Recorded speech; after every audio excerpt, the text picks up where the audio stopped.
Equations solvable for x. Let the ordinary differential equation of first order and degree n greater than 1 is f x y p equal to 0. यानी कि इसमें two variables x and y आ रहे हैं और इसमें जो p है यह है dy ओवर dx, यानी कि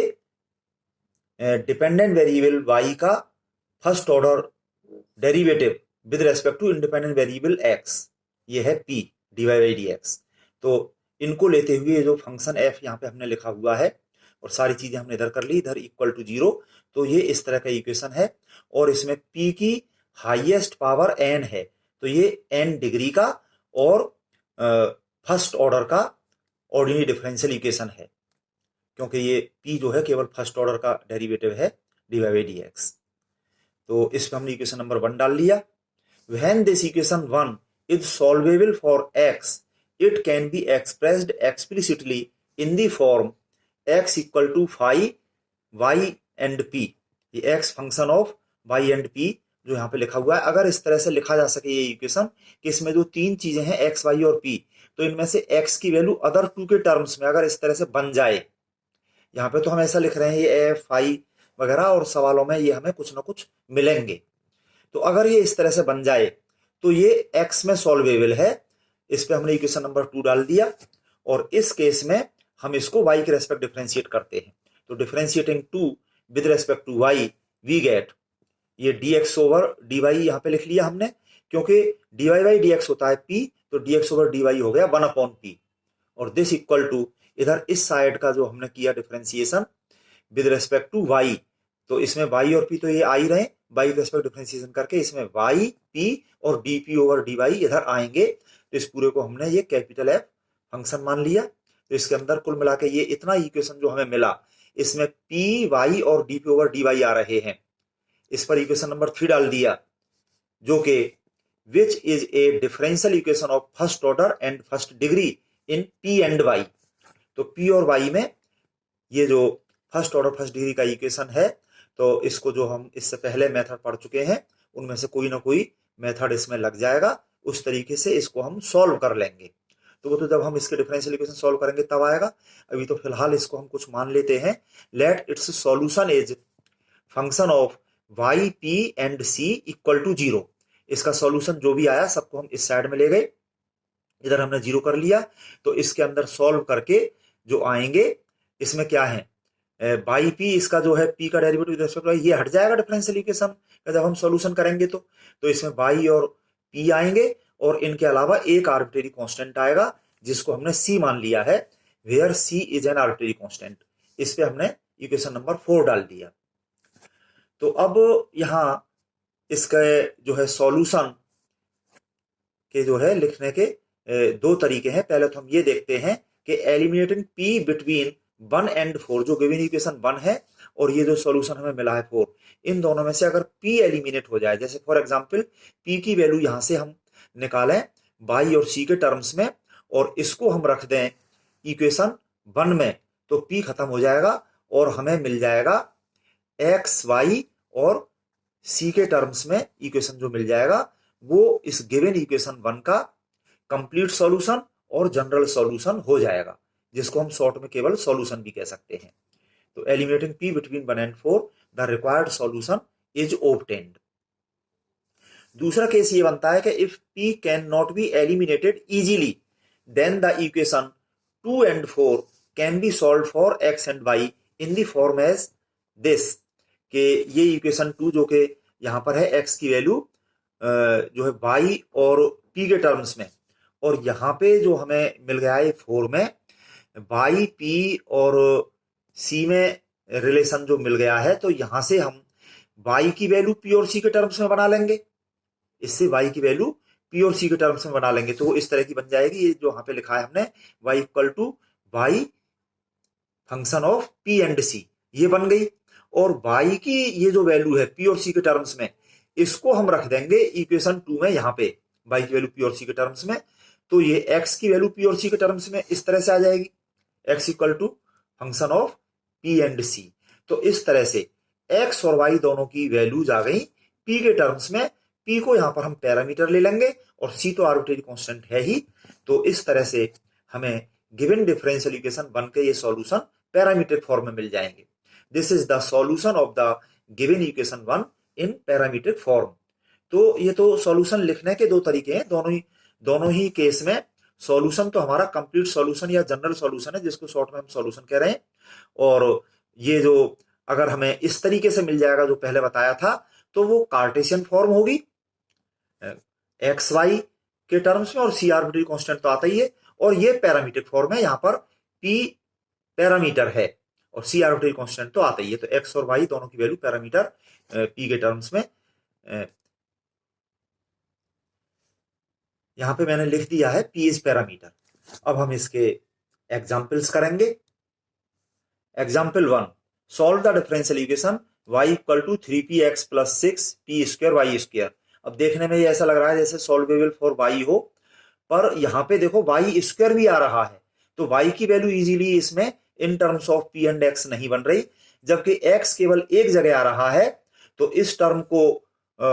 हम एक तरफ रख लेंगे और इसमें x के कोएफिशिएंट 3p से डिवाइड करके x की value in terms of y and p हो जाएगी। तो ये x में सॉल्वेबल बन रहा है। इसके सॉल्यूशन में गिवन डिफरेंशियल इक्वेशन इज, इसको हमने जो यहाँ पे उतार लिया, और इट में बी रिटन एज, इस टर्म को रखा हमने इधर और इसको माइनस करके हम इधर ले गए। तो 3px इक्वल टू जो ये y माइनस इतना जो बन रहा है, इसमें x का कोएफिशिएंट 3p से डिवाइड करके ये x की value in terms of y and p आ गई। इस पे हमने इक्वेशन नंबर 1 डाल लिया। यहां से देखिए x इक्वल टू ये y अपॉन 3p और ये माइनस दिस अपॉन 3p किया, तो ये माइनस 2p वाई स्क्वायर हो गया। तो अब ये हमें पता चल गया it is solvable for x। तो इसमें हम करेंगे differentiating 1 with respect to y, we get dx over dy equal to, जो कि 1 अपॉन p होता है, क्योंकि dy बाई dx है p के बराबर, तो dx ओवर dy हो गया 1 अपॉन p। ठीक है, ये हो गया। और इक्वल टू, अब यहां से देखिए ये y का डिफरेंशिएशन 1 हो गया y के respect upon 3p as it, फिर ये y एज इट रखा हमने, 3 कांस्टेंट रखा हुआ है, और 1 अपॉन p का डिफरेंशिएशन हमें करना है y के रेस्पेक्ट। तो पहले p के रेस्पेक्ट होगा 1 अपॉन p का, माइनस 1 अपॉन p स्क्वायर हो गया into dp over dy by chain rule of differentiation. अब इसका करते हैं हम, ये -2 तो कांस्टेंट है, p इंटू वाई स्क्वायर का y के रेस्पेक्ट करेंगे बाई पार्ट्स, यहां भी बाई पार्ट्स ही किया था। तो अब ये जो है पहले तो इसका ये वाई स्क्वायर का हो गया 2y, तो 2 इंटू 2 ये 4py माइनस ये 2 तो कांस्टेंट है ही, -2 तो constant, y square as it रख लिया, और p का डिफरेंशिएशन होगा y के रेस्पेक्ट dp ओवर dy। तो ये इस तरह से यहां पे हो गया है। अब इसमें जो एलसीएम हमको दिखाई दे रहा है ये 3p स्क्वायर, ठीक है इतना, तो 3p स्क्वायर का इस पूरे में हमने मल्टीप्लाई कर दिया, तो यहाँ पे हो गया ये 3p equal to 3p square का किया है, तो यहाँ पे ये p आ गया, माइनस ये 3p स्क्वायर तो खत्म हो गया मल्टीप्लाई करने पे, minus by dp over dy minus 3 4 जा 12, और ये p square into p cube into y minus 2 3 जा 6 p square into y square dp over dy, ये हो गया। तो ये 3p और ये p, तो इस p को हम इधर ले जाएं तो यहां पर रह गया 2p, ये 2p इंटू ये 1 ये, और इसको प्लस करके इस साइड में हम ले गए तो ये प्लस हो गया, इसमें से 2p हमने कॉमन ले लिया तो बचा प्लस 6p स्क्वायर वाई, यानी कि दो टर्म्स तो हैं dp ओवर dy के, इनमें से तो हम dp ओवर dy कॉमन ले लेंगे, और जो कॉमन आया वो ले लिया इसमें y। बाकी के जो टर्म्स हैं वैसे तो ये 1 2 3 है, पर ये दोनों मिलकर के 1 हो गए, और इनमें से जितना कॉमन आ रहा है वो हमने कॉमन ले लिया, तो ब्रैकेट में ये बचा,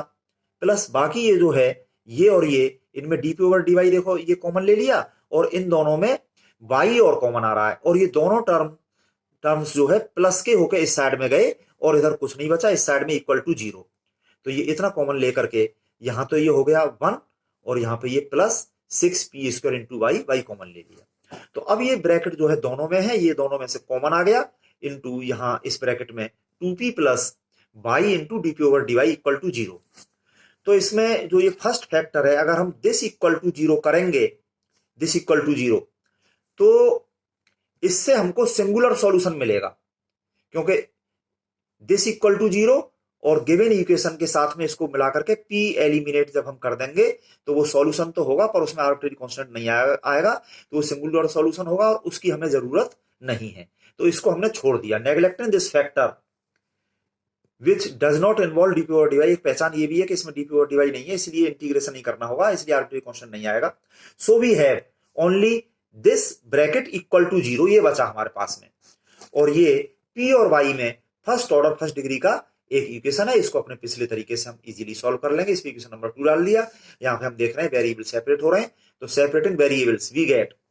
ये dp के साथ में इस p को ले गए हम dp अपॉन p, और इधर ये प्लस 2 है यहाँ पे, और ये dy इधर गया, इसके साथ में ये y भी चला गया, dy upon y equal to 0। इसका सिंपल सा इंटीग्रेशन है,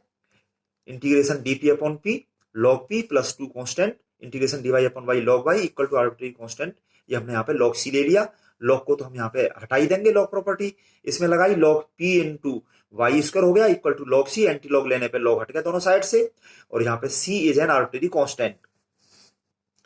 तो इससे हमें p की वैल्यू मिल गई, p equal to c upon y square. तो ये जो हमें मिला है इक्वेशन 3, और गिवन इक्वेशन जो 1 है हमारे पास में, इन दोनों में से p को एलिमिनेट कर देंगे हम, eliminating p between given equation 1 and this 3 we get this, यानी कि p को एलिमिनेट करना हम ऐसे कर रहे हैं कि यहां से p की value in terms of c and y हम इक्वेशन 1 में रख रहे हैं। तो ये इक्वेशन 1 जो है हमारा x इक्वल टू y है वहां पे, और अपॉन 3 है, और अपॉन में p और है, तो अपॉन में जो p है उसकी value c upon y square रख दिया, और ये माइनस उसमें है माइनस 2p, तो 2 ये रखा हुआ है, और p की value c upon y square into y square है। अब इसमें से ये वाई स्क्वायर तो कैंसिल हो गया, और यहाँ पे ये इसमें जो एलसीएम आ रहा है यहाँ पे ये 3c का इसमें मल्टीप्लाई कर दिया पूरे में, तो ये तो हो गया वाई क्यूब, और इस साइड में ये 3c इंटू एक्स हो गया, और ये प्लस करके इस साइड में ले गए हम, प्लस 3 2 जा 6 c इंटू सी स्क्वायर, ये आ गया। चाहे तो हम इसमें से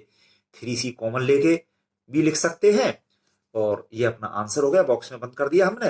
हाईलाइट करने के लिए, और this is the solution of the given differential equation answer. Next example 2, solve p q minus 4xyp plus 8y square equal to 0।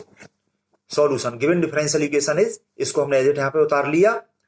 इस पे इक्वेशन नंबर 1 डाल दिया, और इट में भी रिटर्न है, इसमें x केवल एक ही जगह आ रहा है, इस माइनस वाले टर्म को प्लस करके हम इधर ले गए, और x का कोएफिशिएंट 4yp से इसको हमने जब डिवाइड कर दिया, तो ये x इक्वल टू यहाँ पे हो गया ये 2y अपॉन p, और ये वाला plus p square upon 4y, इस तरह से बन गया। इस पे इक्वेशन नंबर 2 डाल दिया। So it is solvable for x, so differentiating with respect to y। तो ये पिछले एग्जाम्पल की तरह से बिल्कुल इसको यहाँ पे ये कर लिया, dx over dy 1 upon p हो गया, यहाँ पे ये बाई पार्ट से इसको कर दिया, चेन रूल भी लगाया, इसको भी किया कांस्टेंट टाइप, और ये जो है ये हमने कर लिए इस तरह से। तो फिर इसमें जो एलसीएम है इसका 4y square into P square, इसका पूरे में हमने मल्टीप्लाई कर दिया। ये देखो यहाँ से 1 अपॉन पी और इधर 2 अपॉन पी, तो इधर इस 1 अपॉन पी को इधर ले गए, तो यहाँ पे ये 1 अपॉन पी हो गया, और इस साइड में रहा 0, बाकी इस पूरे में 4y स्क्वायर पी स्क्वायर का मल्टीप्लाई कर दिया, तो ये आ गया है। अब dp ओवर dy के दो टर्म्स हैं, उन दोनों में तो ये dp ओवर dy तो कॉमन आ ही गया, बाकी ये माइनस 2y भी कॉमन आ रहा है, तो ब्रैकेट ये बना। और इसके अलावा जो दो टर्म्स हैं उनमें इसमें और इसमें p कॉमन आ रहा है, और ब्रैकेट में 4y square minus P cube, दोनों ब्रैकेट ये सेम है, ये कॉमन आ गया। और जैसा कि पिछले एग्जाम्पल में भी समझाया था, इसको तो हम नेग्लेक्ट कर देंगे, और ओनली दिस इक्वल टू 0, ये जो डिफरेंशियल इक्वेशन है इसमें वेरिएबल सेपरेट हो रहे हैं करके, और इसको इंटीग्रेट कर दिया, ये लॉग में आ गया, लॉग प्रॉपर्टी यूज कर ली, एंटी लॉग ले दिया, तो ये p square equal to c y, और इससे p equal to under root c into under root y, ये आ गया। और पी की इस वैल्यू को हम एलिमिनेट करने के लिए गिवन इक्वेशन 1 और 4 से हम यहां से पी की इस वैल्यू को इक्वेशन 1 में रख रहे हैं। तो रख के सिंप्लीफाई करके ये जो आ गया, इसमें ये y की पावर 3/2 दोनों साइड से कैंसिल हो गया, ये अंडर रूट वाई बचा, और इसको और अच्छा बनाने के लिए हमने इसका स्क्वायर कर दिया, तो ये आ गया 64y equal to C into 4x minus C का whole square. This is the solution of the given differential equation answer. Example 3, solve y equal to 2px plus y into P square. Solution given differential equation is, इसको हमने as it यहाँ पे उतार लिया, और इसमें y तो दो जगह आ रहा था पर x केवल एक जगह है, तो इस टर्म को हमने इस साइड में लिखा और x के कोएफिशिएंट 2p से डिवाइड करके, या खाली p से डिवाइड कर दें, कांस्टेंट 2 को तो हम कहीं भी रख सकते हैं, कोई दिक्कत नहीं है।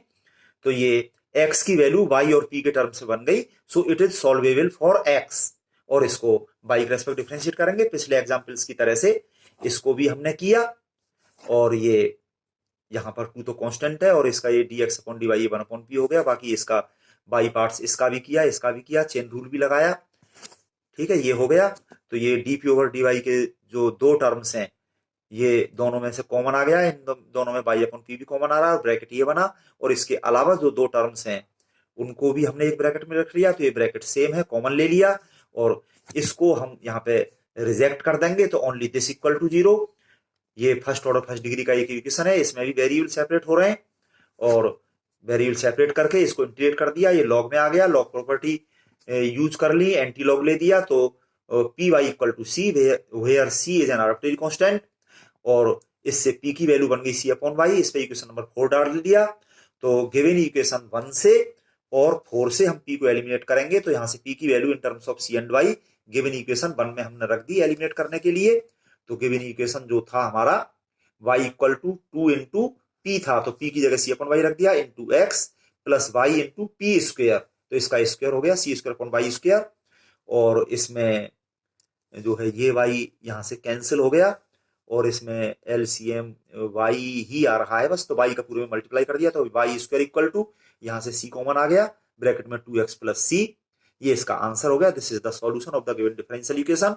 और इसी तरह से और भी सवाल आप कर सकते हैं एग्जाम्पल 4 के अंदर, solve the following differential equations करके। ये फर्स्ट, सेकंड, थर्ड, ये 3 डिफरेंशियल इक्वेशंस दिए हुए हैं, तो इनको इसी तरह से आप कर सकते हैं। अच्छे से करिए और अपनी प्रॉब्लम पूछिए।